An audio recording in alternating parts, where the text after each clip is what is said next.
Ok, messieurs, c'est notre dernier thème abordé. Vous parliez, Philippe, à l'instant des pénuries dans les supermarchés hollandais. Est-ce que, selon vous, les aides votées, voulues et proposées par les différents gouvernements et le gouvernement français en particulier sont d'une utilité particulière contre ces pénuries ? Alors, je vais répondre de façon paradoxale, mais en fait, plus vous mettez d'argent du côté de la demande, plus vous créez de pénuries du côté de l'offre. De la moutarde, la Banque centrale est incapable d'en imprimer. Du gaz, la Banque centrale est incapable d'en mettre un atome dans un gazoduc. Ce que l'on consomme, ça ne s'imprime pas.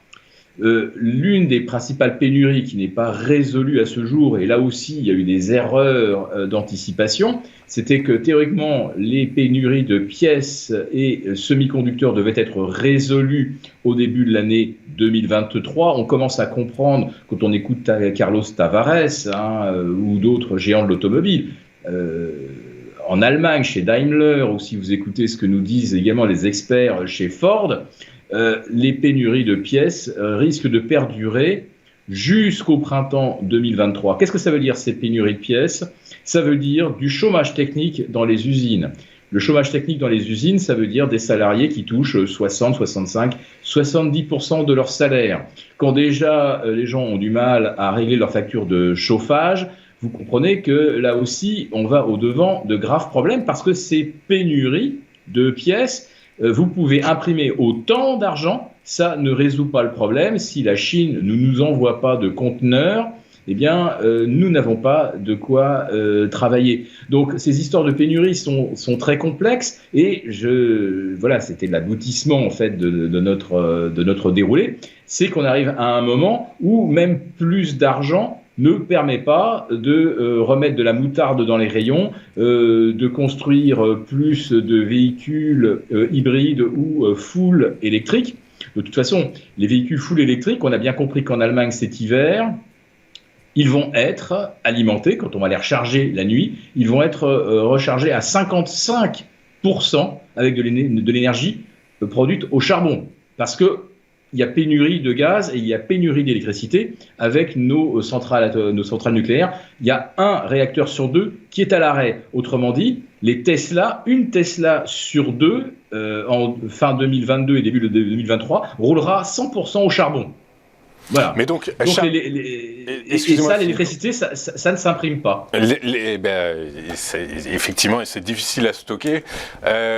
Charles, de quoi on va manquer cet hiver ? Vous parliez du pétrole et du gaz. Est-ce qu'on va donc effectivement on va en manquer ? Est-ce qu'il faut s'attendre à ce que les prix continuent à augmenter du coup et quels sont les autres secteurs d'activité qui risquent d'être à la peine cet hiver ? C'est très difficile de prévoir avec certitude quels sont les secteurs qui seront les plus touchés et si on va retrouver de la moutarde, mais qu'on va à ce moment-là se mettre à manquer de produits laitiers, par exemple. Je pense que l'une des prochaines crises va toucher les produits laitiers. Philippe parlait de ce qui se passait sur les élevages en Hollande. Vous voyez bien ce que je vous disais tout à l'heure sur les gilets jaunes, les effets d'une mauvaise décision gouvernementale par rapport aux effets d'une crise internationale. Philippe, vous parlez du prix des engrais. Quand le prix de la tonne passe de 200 à 800 euros le prix de la tonne, les agriculteurs hollandais ne sont pas avec leurs tracteurs dans les centres-villes. Quand l'État décide de leur dire maintenant vous utilisez plus ça et puis ça va faire que vous allez devoir baisser vos élevages de 30 ou 40% et que vous allez mettre la clé sous la porte, là les gens sortent parce que cette décision, l'État hollandais pouvait ne pas la prendre. Donc vous voyez bien déjà le différentiel dans ce qu'il se passe et dans la réaction des gens. Pour en revenir sur votre sujet sur les pénuries. Sur les pénuries, justement, on a un énorme problème au niveau des élevages, on a un énorme problème au niveau du fait de nourrir les animaux. Ça coûte extrêmement cher. Le prix du lait, par exemple, n'augmente pas. On parle en termes écologiques et de transition de réduire de toute façon l'impact carbone de l'élevage, de la viande, etc. Ça veut dire de moins en moins d'animaux, ça veut dire de moins en moins de produits laitiers, et ça veut dire que toute la filière agro-industrielle autour des produits laitiers va être touchée. Donc évidemment, le premier truc qui vient en tête, c'est Danone. Imaginez Danone sans du lait. Danone sans du lait, ça va être compliqué de faire beaucoup de yaourts, de faire beaucoup de yop, etc., etc. Donc, on va avoir comme ça une année, fin d'année 2022 et une année 2023 marquée par l'émergence de pénuries tournantes relativement inattendues. Et puis alors tout d'un coup, ça va disparaître, quoi. Voilà. Tout d'un coup, vous aurez plus de beurre, tout d'un coup, vous aurez plus de lait, tout d'un coup, vous aurez plus d'œufs. Tout d'un coup, vous aurez plus de confit de canard parce que on a tué tous les canards parce qu'il y avait la grippe aviaire. Et donc, on va avoir comme ça des espèces de pénuries tournantes liées aussi au fait que nous avons atteint les limites d'un système productif, les limites d'un système logistique qui est basé sur une énergie abondante et pas chère. Et quand vous avez une énergie abondante et pas chère, et ben vous avez un système économique qui peut tourner, parce qu'en réalité, le système économique ne paye ni le prix de l'énergie réelle, ni le prix de la pollution, ni le prix en fait des ressources et des matières premières. Les ressources que l'on prend dans la terre, quasiment, on les prend gratuitement. Et donc tout ça, et ben nous avons atteint une espèce de limite à ça. Rajouter à ça également que nous atteignons les limites de la mondialisation. La mondialisation a été très déflationniste pendant 30 ans, puisqu'on produisait de moins en moins cher dans des pays à bas coût, jusqu'au jour où, comme on a tout délocalisé, eh bien, on n'a plus d'usines ici et toutes nos usines sont là-bas. Ça veut dire que là-bas, ils ont toutes les capacités de production, ils ont toutes les capacités d'achat. Donc, ils font les prix à l'achat sur les marchés internationaux et donc, ils font les prix à la production après. Et donc, un pays comme la Chine veut augmenter la valeur ajoutée qu'il prend sur la chaîne de valeur internationale. Et c'est normal. Et donc, tout ça, ce sont des grandes négociations internationales de partage de la valeur ajoutée. Et donc, la mondialisation est passée de phénomène déflationniste à un phénomène très inflationniste. Ajoutez à cela la solvabilisation de centaines de millions de personnes à travers la planète et vous atteignez les limites de production de la planète. Et ce que dit Philippe est extrêmement juste. Vous ne pouvez pas produire quelque chose juste en injectant de la monnaie. Juste en injectant de la monnaie. Pardon, vous n'avez pas entendu, Charles, vous disiez. C'est le grand retour du réel. Le grand retour du réel. Dernière question, messieurs, il nous reste 30 secondes chacun. Dans ce changement de paradigme, qui est effectivement de paradigme économique, qui est effectivement assez clair, messieurs, est-ce que vous auriez des conseils de secteurs d'activité dans lesquels il faudrait plutôt investir que d'autres?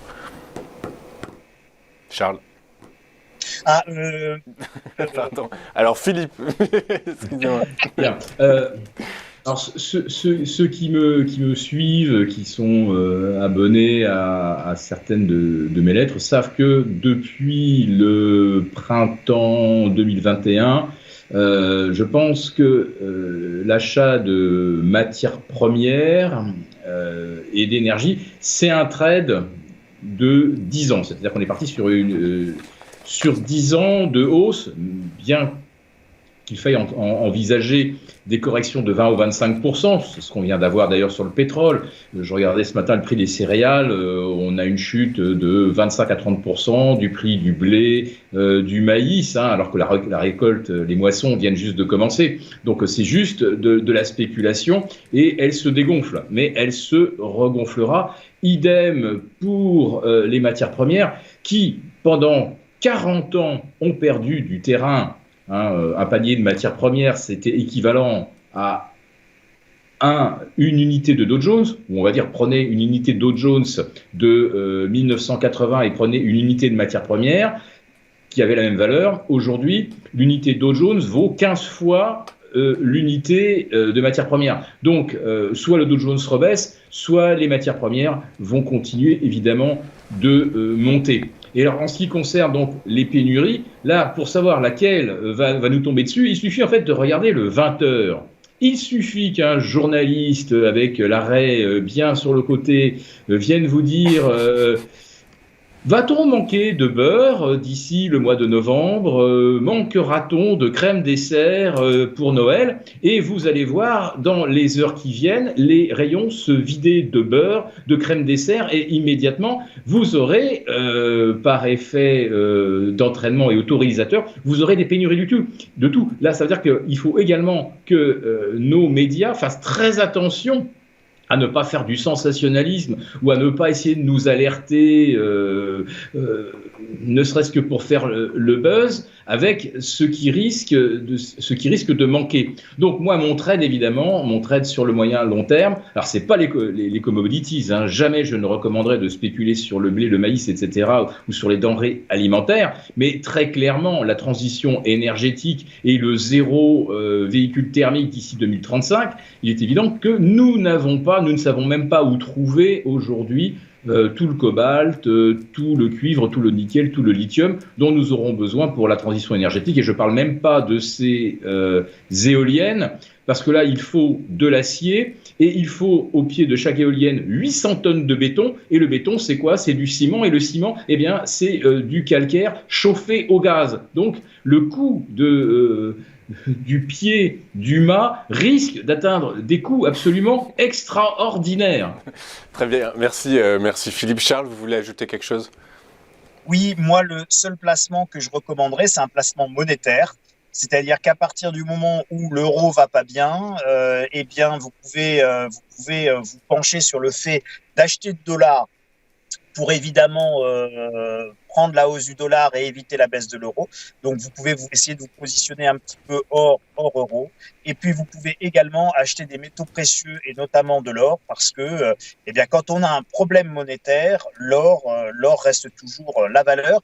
D'ailleurs, très intéressant, juste une petite analogie, le Zimbabwe, à partir du 25 juillet, le Zimbabwe qui a plus de 190% d'inflation actuellement, va introduire la possibilité pour tous ses citoyens d'utiliser le dollar américain comme monnaie et va permettre également à tous ses citoyens d'utiliser de l'or en frappant des nouvelles pièces d'or qui serviront et de stockage de valeur et également d'échange monétaire.